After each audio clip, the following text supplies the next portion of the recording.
Hi children, now the next test which we are talking about is the self-concept questionnaire.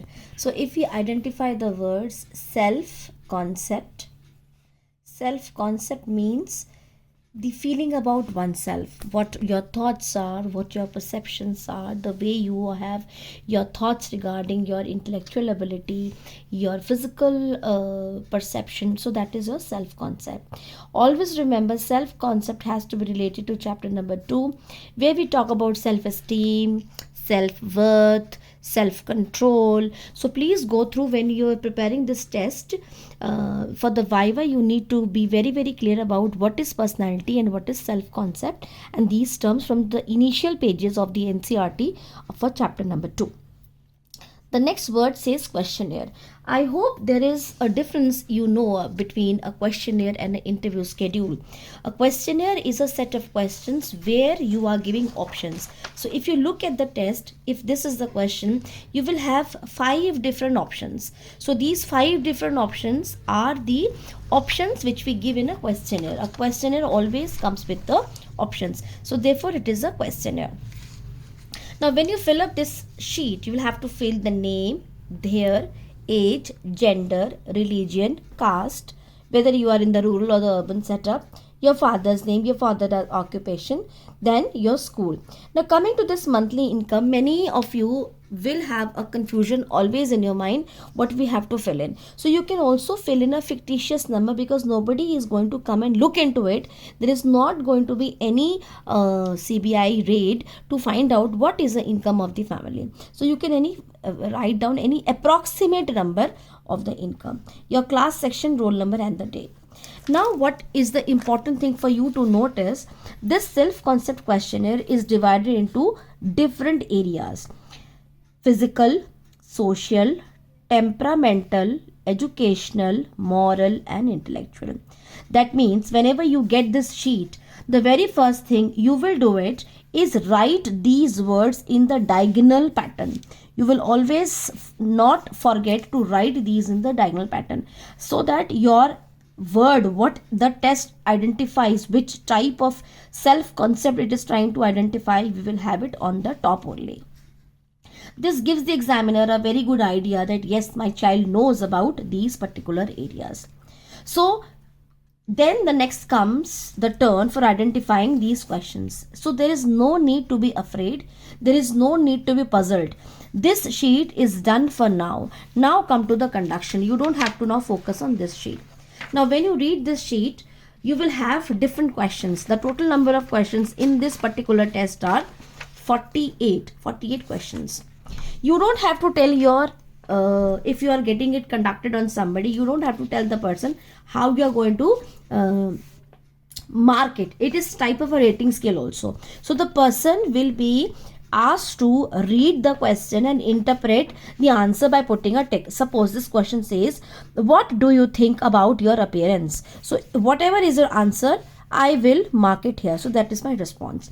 Once the whole sheet is done in one go, once the whole sheet is completed by the respondent, what we have to do is the scoring, the interpretation. So for the interpretation, always remember, we have to identify the interpretation. Suppose for this, how is your voice? If I say it is good, right? So here my interpretation scale will start from 5, 4, 3, 2, 1.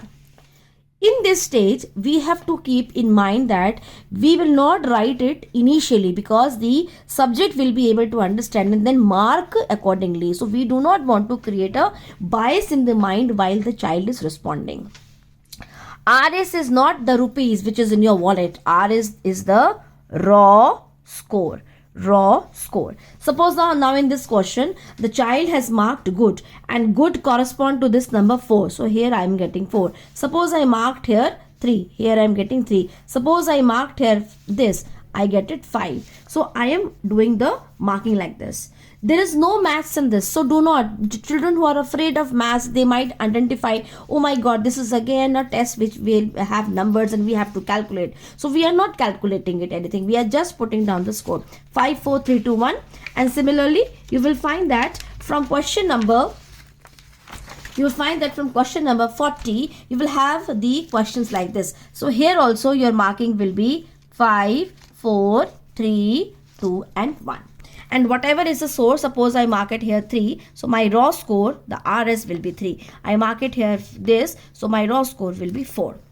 Now the best trick which you all have to remember it, once you get the scores from this, the question will be that you have to now write the scores on this. So then the next task is for you to decide that you will pull out the staple pin from the sheet.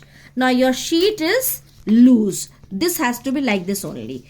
Take the sheet in your hand so that you are not in a state of confusion. This sheet should be loose in your hand. Read question number 1. Suppose it is marked here. Suppose we have marked it 4. This is 3. Now this is question number 1. You will find out where is question number 1. 1 will have marks 4. So we write here 4. Question number 2, marks here is 3. So we write it here. Since these questions are not in series, they are not from 1 to 48 in one common series. So the more important thing is not to get confused when we are taking down the score of the subject. That is why I asked you to take the sheet out handy in your hand, keep it here and then keep on marking, and then from the marks here, keep it jotting it down here.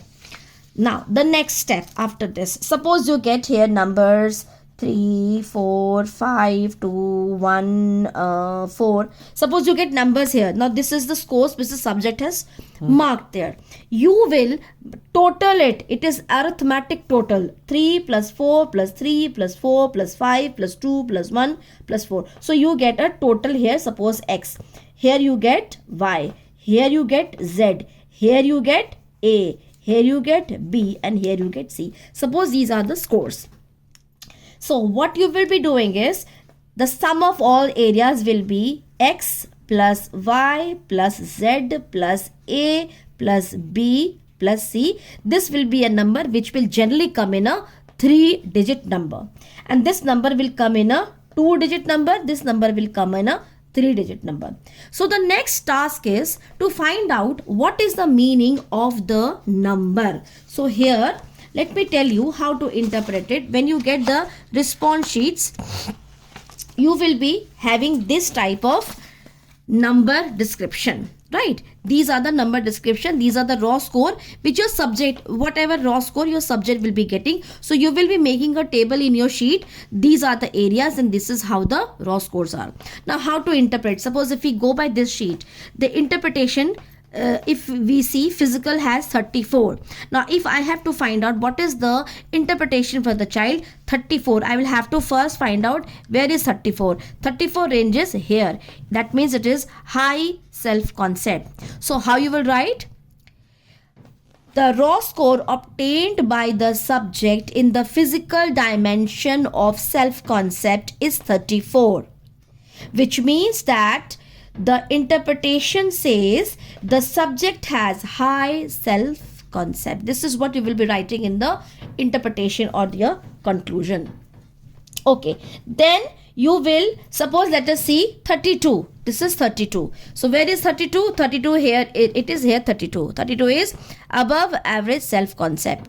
That means the raw score obtained by the subject is 32, which indicates that the subject has above average self-concept in the social dimension. This you will write in points. You will write in points the physical dimension, the social dimension, the temperamental dimension. You will write in points.